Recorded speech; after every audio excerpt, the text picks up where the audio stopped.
Kia ora, it's Cassie, a.k.a. Nova, and I am here just to give a little bit of an update. It is currently the 26th of, I was going to say March, but not quite there yet, so I mean February, and I just got back last night from the Kāpiti Writers Retreat, which is down in Kāpiti, and I was teaching a workshop on world building, which is super fun and limitless and was really hard to write an outline for, and in the end yesterday I think we just threw it away and we just went with whatever anyone needed to know.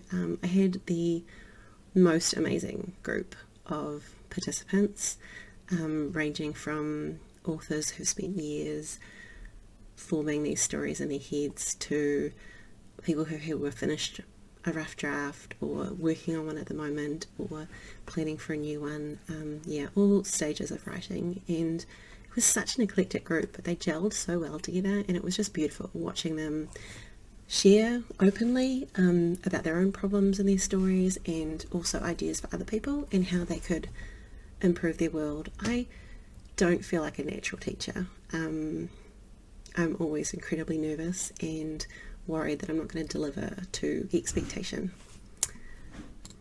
I can't even remember what I was just saying, but one of my kids woke up, so I had to pause it. It's not, I don't know if it's a natural fit for me. I don't know, I feel awkward and like I overshare and say the most random things. And I guess in some ways that's okay. I'm very me. I don't know how not to be me.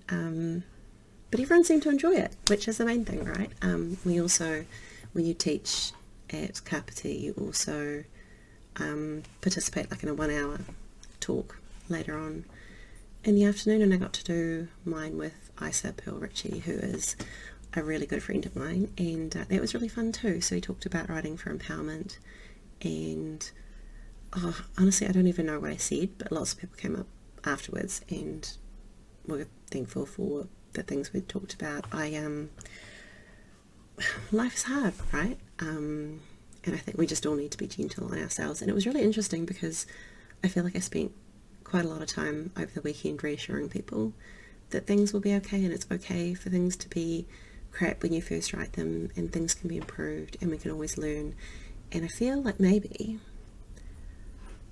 that kind of compassion that I have for other people, I'm starting to apply to myself. And that's an interesting place to be in. Nice, actually, to think that actually I can do that for others, and I can do that for me. And that's, normally I'm pretty harsh on myself, but I'm feeling much nicer to myself right this minute, and that's a good place to be in. So yeah, I didn't actually take any footage because I was busy being teacher Cassie and friend Cassie and writer Cassie, and just enjoying being in the moment with this big group of other writers, listening to the buzz of people learning new things in various workshops, talking with the other teachers. We stayed up a little bit late on Saturday. Late for me, it was like 10:30. It wasn't that late, but I was knackered and I couldn't do a bigger crowd, so I think there were five or six of us just sat in the teachers' kind of camp space room thing that we had, talking about all sorts of different things, and it was really nice too. So just such an awesome group of people. They did a really great job organising that event. It's the second time I've taught there, and I certainly felt more relaxed in it this time, which was in part I think where I'm at, and in part just it not being the first time again. So that's positive. I'm home now, and I'm almost cleared up a bunch of the work that I needed to be doing for other people. So by the time I get to March, I'm intending to be back to the writing. I need to get back to work on Gemini Blessed. I talked about it a bit over the weekend. I'm excited about it again. I'm looking forward to digging in and bringing the world more to life and my characters more to life, and just making this round of revisions, just making it so much better. And I guess again, I spend a lot of time telling people that you can always make it better, and I am going to make my own story better now. I'm hoping that maybe maybe not much else will come up in March, and that would be quite good because then I could just mostly focus on my stuff. But at this point you just never really know what life is going to throw at you. I woke up this morning with a bit of a sore throat, and I'm kind of hoping I don't get sick. But if I do, I will just lie around reading books, and that's okay. Yeah, I'm going to be kind to myself. Today I'm taking it super slow, catching up on a few chores around the house. The puppy's eating something and I'm not sure what. I don't know if I want to look right now. I'll look soon.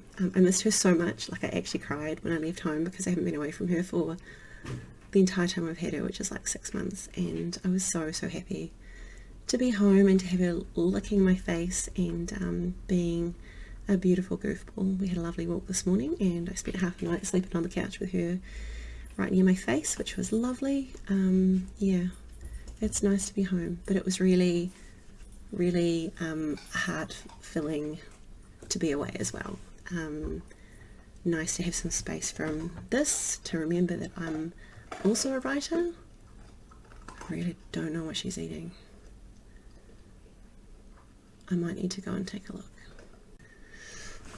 It was a piece of charcoal. I'm not sure where she found it. Puppies, right? Yeah, puppies. Yeah, anyway, it was nice to remember that I'm a writer too, and that I have cool ideas, and I did some of the exercises and they were fun. And yeah, I'm really looking forward to getting back to writing, and I think I needed that break from this, my house, my real world, and also from writing for the last couple months. So yeah, hopefully here's to me being out of burnout and getting stuff done. Yay! Yeah, anyway, I will be back with you soon. I've got some more thinking and changing and moving things around to do. And that's okay. It's all okay. We're all going to be okay. Anyway, I will see you next time. Hope you're taking care of yourself, and let me know if you've got any big plans for March. It's so close now. It's a bit scary. Where is 2024 going? Anyway, catch you next time. I'm back really quick to say that I have spent so many hours listening to Hamilton over the last few days. I took my youngest with me down to where the retreat is because one of her besties lives down there. She spent the weekend with her. It's a 4-hour-ish drive, depending on traffic and roadworks and stuff. We listened to the entire Hamilton soundtrack from start to finish on the way there, and then we listened to some Phantom, and on the way back we listened to the entire soundtrack again, and then we just listened to specific bits of it. So it was about 4 hours listening, so 7 hours over the weekend listening to Hamilton. It's in my head so much, and there's these beautiful what do you call it, like these repetitions in it that keep making me think about how I can do that in my books. So I'm going to video on that later. Anyway, I'm going for good now.